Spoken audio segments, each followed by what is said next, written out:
welcome to episode 14 of the Amb Ant Podcast. I'm Anthony. And I'm Amber. And today we are talking about Berserk! 1997 edition, episode 11 through 13. Berserk! That one. Please like, comment, and subscribe for more podcast reviews like these. Indeed. I should have said Kempu Denki, because that's like the special name for the 1997 version. The Kempu Denki Berserk. Yes, that one. That Right. version. Yeah. So, what was this one about? Well, we only watched 3 episodes, and it was a direct continuation of the first movie, the first, 2012 movie. So then it was, right after, Guts was kind of, sad after overhearing, Griffith saying that he doesn't see people who doesn't have a dream as his friend, because, his friends has to be, equal in every department with him. So then it's Guts himself knowing that he doesn't really have a dream, and then he's just basically working for Griffith. He realizes that, oh, I'm not on the same level as him. And so, after that, they got into a battle again, and then Casca was having her period, and then she fainted because, fever plus period, and Guts was basically hiding with her. But we didn't see the resolution of this event yet. Right. That is what it was about.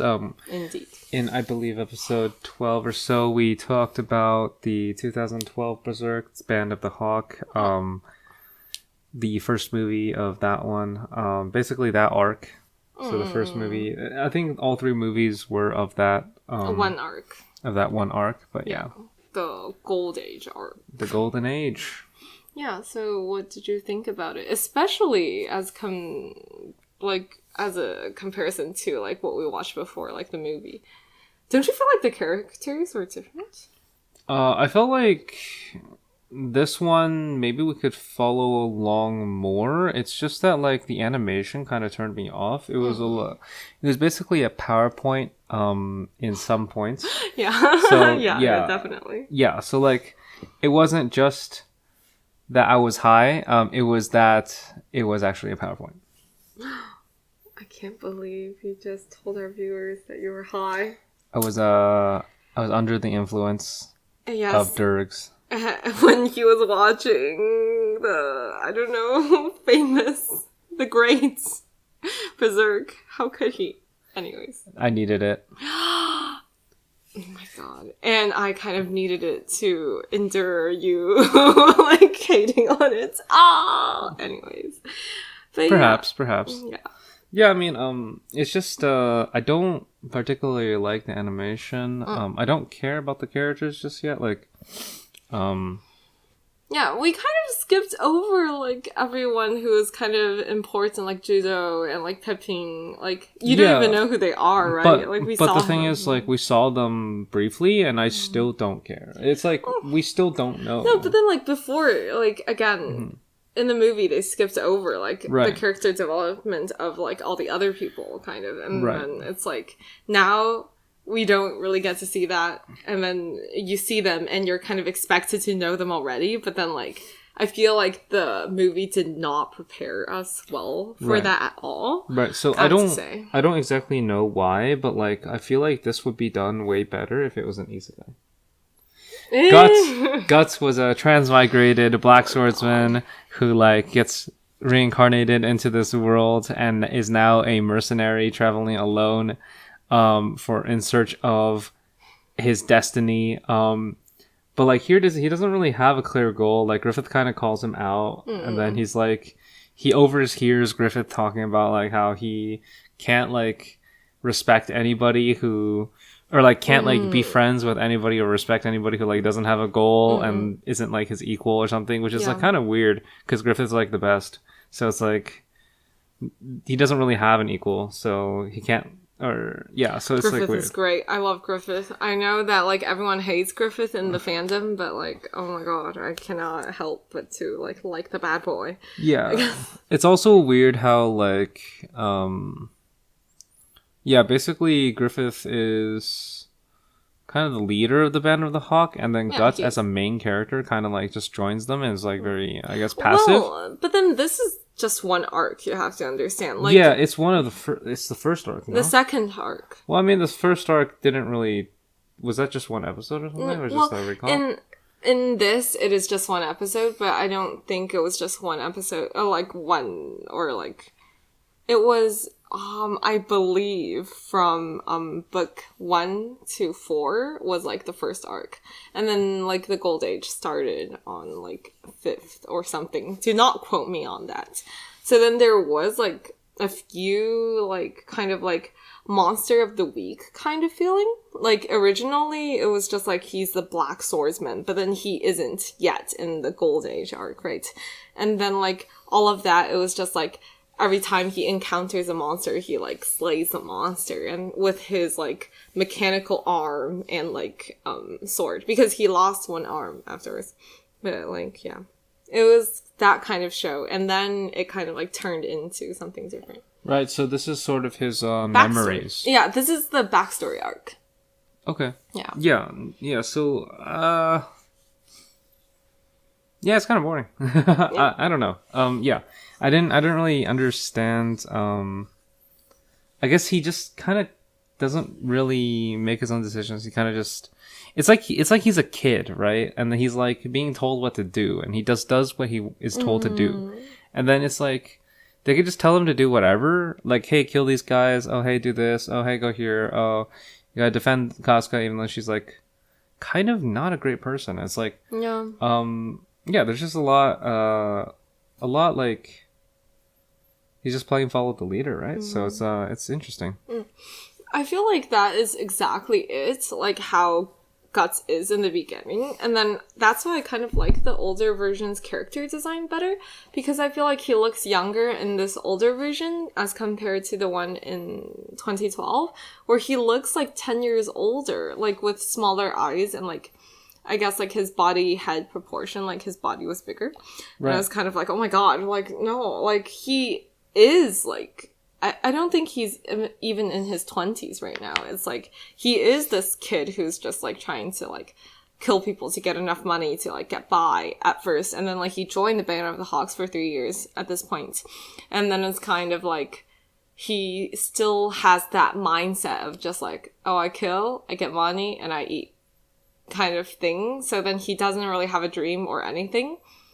So yeah, that is that. Yeah, I mean, I'm definitely spoiled. Like, I'm definitely spoiled by the, I guess, more recent like animes, right? Like with big name studios, kind of like putting on a massive like showing of their like I don't know, technology and stuff, and then we go back to I guess the basically Stone Ages, where there's just PowerPoints. There's even older shit. Yeah, but like I'm just saying, like, there's... That is so true. Like, it's just not... especially the battles. There's so many just, like, basically gouache paintings, and then you just see the painting, like, shifting around the screen, or, like, just zooming in and out. It's kind of, like, you definitely see, like, I guess, the marks of an older age. Yeah. So, essentially, I'm wondering...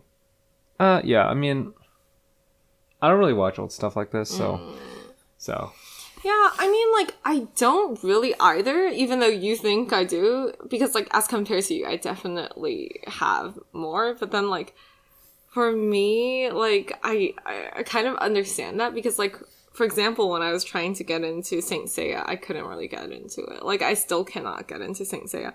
And also, there was, like, another one that I always wanted to get into, like, the Legend of the Galaxy or something, like, on my anime list. It has always been, like, number 1. That's why I feel like, oh, I need to get into it. Like, I can never get past, like, the 3rd episode because it's, like, even older than this.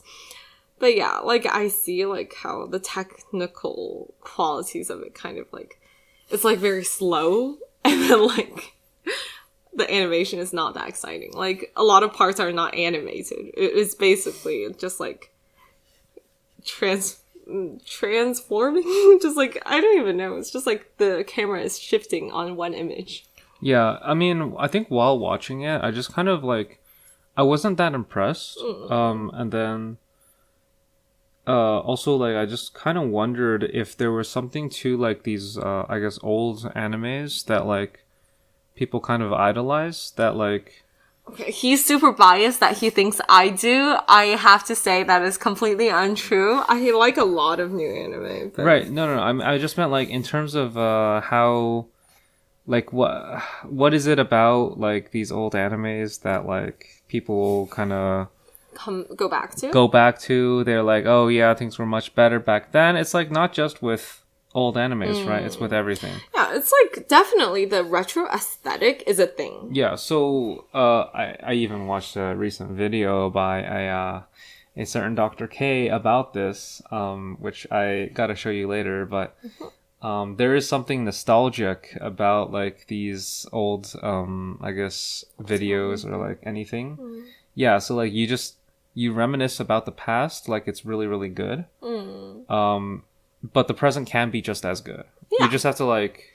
The mindset has to change. It's the mindset, right? Like, you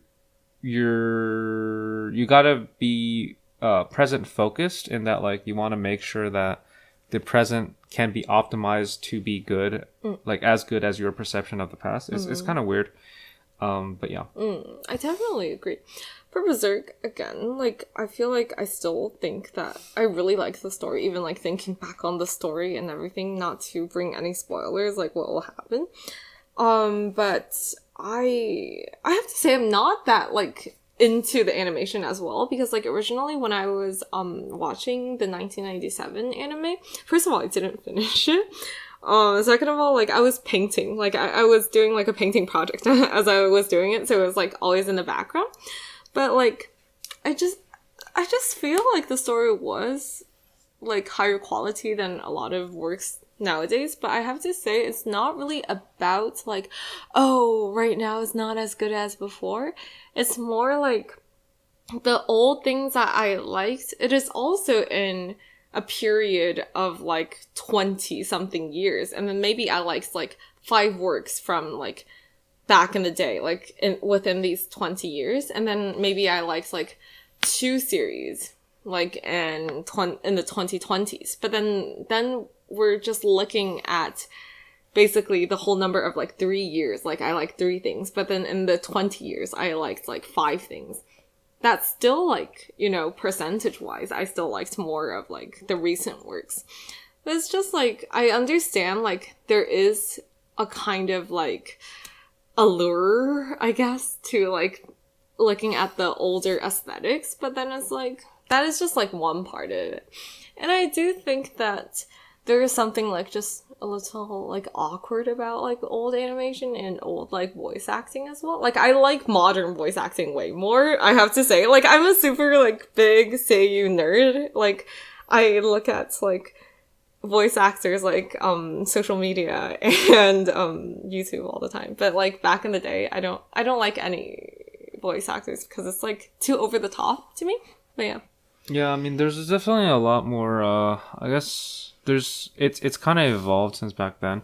I noticed, like, in episode, like, the 12 that we watched, basically there's some cancelable stuff that they're saying, you know, about like women and like men. Definitely. Yeah, some like some things that are not allowed anymore in like 2022. So it's just I guess it's just things have become outdated somewhat. So you can't really say, in like, a way, it's even awkward for me to say it out loud here. So it's like Berserk is a little in that way anti-feminism because a little spoiler alert. It's like. It basically proved that women are not incapable of being warriors. Yeah. So... Yeah, like, I won't spoil it, but basically all the female characters and the female characters that we get to see are not warriors, right? So then it's kind of like Casca is trying to be this warrior to impress, like, her love interest, basically, Griffith. Right. And then she is still inadequate. Yeah, it just shows her, like, kind of fainting because of a period, and I'm just like... Which is not!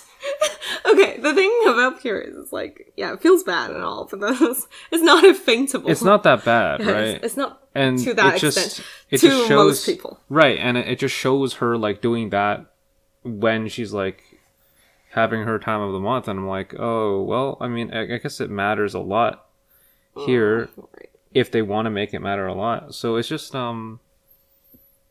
Yeah, at that a little point, awkward. like, the whole thing about... It's a different time. Yeah. How female characters were written back in the day, it is very different from how female characters are written now.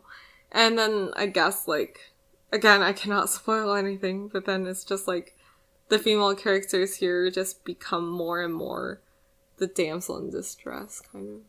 Yeah, so like Guts has to go save her and stuff like that, and then Yeah, she's like being all weird about it and like being kind of, I don't know, not like a good team player, and he has to like continuously save her, and it's just like it doesn't show her in a great light. She's just annoying, and then I'm just like, wait, guess that's fine, like it happens, but yeah, it's just not. They don't really show female characters in great light so far.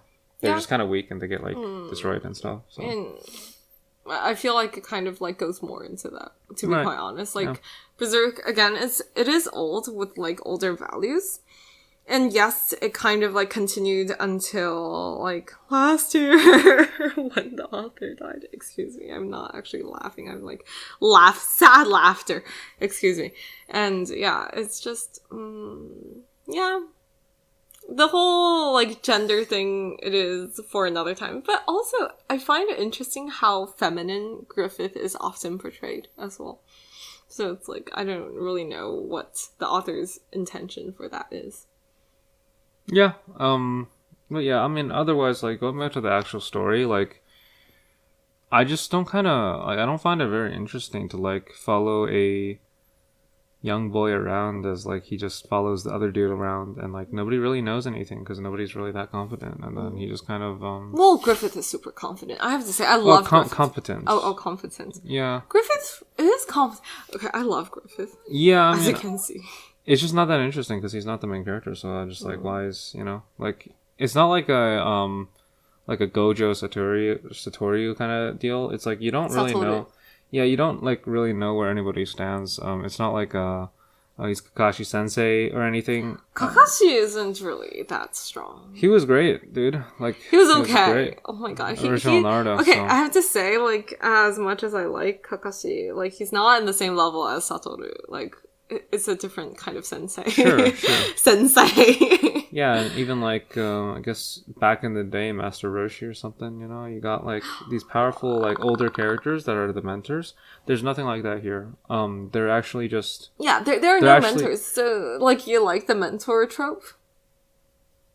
Oh, I mean, it's part of the hero's journey for a reason, right? So it's like you gotta learn somewhere, and like generally you have the older guy. Were there any mentors in this? Well, I don't know. I'm just going off of like what I saw, and yeah. like what the movie, and then this episode, and then like there are no good mentors. I don't know. Like it seems random, and then you usually want to have some kind of older character that like kind of knows the way and like sets you up, and then like helps you out. That is his personal preference.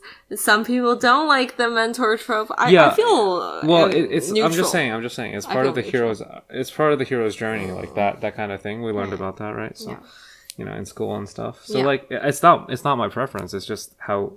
Like, it's just the hero's journey. Well, that doesn't mean that every story is a hero's journey, you see. First of all. Second of all, not all the stories have to be, like, following basically the plot points of that. But, yeah. Right, yeah. I see the appeal of it. That's, like, also kind of, like, a sense of security. And, like, I guess, Griffith, I wouldn't say he's the mentor of Guts. He's just, like, I want to say friends, but now he's not. Yeah, he's not the whole thing about like friend is also like okay. The whole thing, like, I love Griffith, like not because like he's morally good. He's kind of very bad, actually. I'm sorry, but then it's like the whole thing about this is like I know that the story is like mainly about Guts, but I can't help but to feel so like I guess. attracted to Griffith because, like, his whole thing is that he has such a great dream. Like, his whole thing is wanting a kingdom and wanting to rule a kingdom and becoming a leader. And he would do anything for it. He even, like, went to have sex with an older man for, like, getting enough money so then, like, his mercenary, like, group can, like, keep on going and whatever. Like, he kind of does not care about, like, the approach to how he achieves his dream. And then, like, yes, he is, like, very attached to his group and, like, his, I wouldn't say friends, like, his allies. But then at the same time, it's, like, at some point that even that doesn't really matter because, like, his dream is higher than everything else. First of all, it's just interesting to see, like, why would he want that so much? And then, oh my god, I want to go into spoilers. I'm thinking if I should. Yeah, so basically, like, if Griffith is all that and stuff, all that and more, the story should have been about, like, really should have been about him, right? Well, yeah, like... Because I didn't see much of Guts, like, I don't know, he's not... Like, I guess he might win or not in this battle. We don't Okay, really I'm go that gonna, far. like, spoil manga. Like, excuse me. A little. I'll limit it. But then, like, how something happened and whatever, and then, like, Griffith finally got his own kingdom, right? And then he's portrayed as the best leader ever. But then we know what he did to become so powerful. But then at the same time, you can't really, like, criticize him because he really did create equality in his society. He really did achieve all the things that he wanted to achieve, and then people love him for it. So then can we still, like, you know, reproach him? It's like, oh god, it was just, I love Griffith. And I wouldn't say, like, Griffith did nothing wrong because, like, that's a meme, but oh my god, I love Griffith. But yeah. That's why I really like the story. It's just, like, the feeling of, like, can you really identify something as evil and, like, something as justice? What is that? When, like, it benefits more people at the end. Anyways, moving on from that. Yeah, I don't know. So, I was thinking about that, like, I guess, moral question. Do the ends justify the means? Yeah. Like Machiavelli? Yeah. No, because generally Machiavelli is, like, I don't know, he's generally not, like, looked up to or something. He's kind of like, I don't know, I guess he is in some ways, but it's like the ends don't really justify the means because how you got there matters. In the sense that, like, let's say I, like, my ends is, like, I want to become really, really rich, right? And then I, like, deal a lot of drugs, right? Oh my god. That's illegal. But I didn't get caught. So I'm really rich in the end. And then, like, that was my goal. I achieved my goal. And then, like... But, you know, Griffith's whole thing is that he wants, like, a society with equality and whatever. Yeah, you know, to bring peace to. Like, you know, because at this point, it's, like, warring states. And then he became so powerful that he kind of, like, just boomed everyone. And then, like, now, like, his kingdom is, like, peaceful and shit. And then it's kind of, like, the whole thing about being rich is, like, it's still kind of just, like, oh, you being rich. But then, like, eventually he brought more good to more people kind of thing. But then he did very bad things to a smaller amount of people. And then it's, like...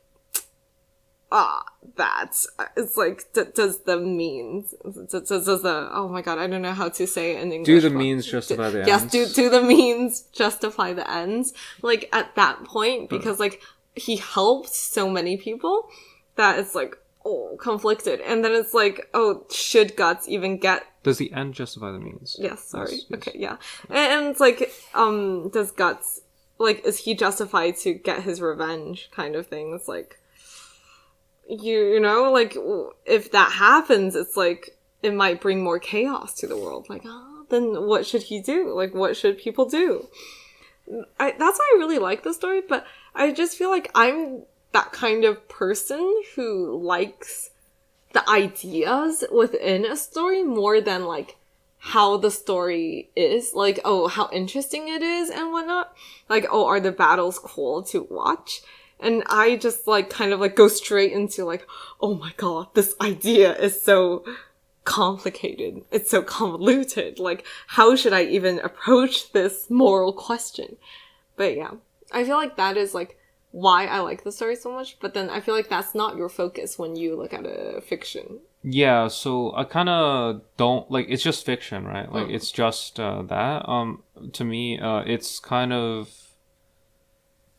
I don't know if like yeah, I kind of question the question a little bit. Like I don't know if that's possible that like you create like socialism, utopia on Earth, and then you'd like Not socialism, but utopia on Earth. everyone's yes.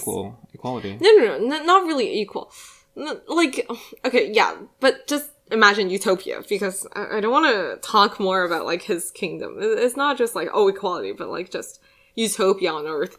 Abundance for everyone. Yeah, I kind of just start questioning the question, like, is it possible to do that through very bad means? Like, don't you corrupt, like, aren't you, like, kind of corrupted in some way, leading to, I guess, somewhat more corrupted decisions? Because, like, that's kind of, like, yeah, I don't know. It's too, I don't know. So, like, I really can't really answer that right now, so. Well, I can't answer that either. I just think I like the mental acrobatics that I must do for this show. So then I'm just like, oh my god, I've never really thought about it. But in this story, it makes you think about it. So then I'm just like, oh my god, this is the best story ever. Oh my god. Yeah, for me, Berserk is kind of like, I don't know, it's not very too interesting. The animation wasn't that great, and I mean, the animation was very old. Maybe it was great for the time, but I don't even know about that. I don't know. Yeah, I can't say. So it's been 25 years. I think anime has evolved a little bit. So yeah, I mean, I think that's about wrapped up for this one. I don't know. Like I don't plan on asking about like a rating, because again, like we only watched 3 episodes of this. And then like to me again, like I do feel like the story is very special to me. I understand that like part of how I got into Berserk in the first place is because of like me being a pretentious little manga nerd. Like I had to kind of go through all the, you know, really famous ones. And then that is like what I did. And I was like, oh my god, the art is so good. First of all, oh my god, Miura Kentaro, I think his name, right? Like his art gets progressively so good. It gets to be like a more like fine art level rather than just like, you know, illustration for manga. And then that is also very impressive in another sense. And then I just do feel like the monster of the week story kind of evolved into this like philosophical like question about what is justice. Like I really like that progression. I like the transition of how the story evolved. But yeah, that is about it. True. So, goodbye and good night. See you guys later. See you.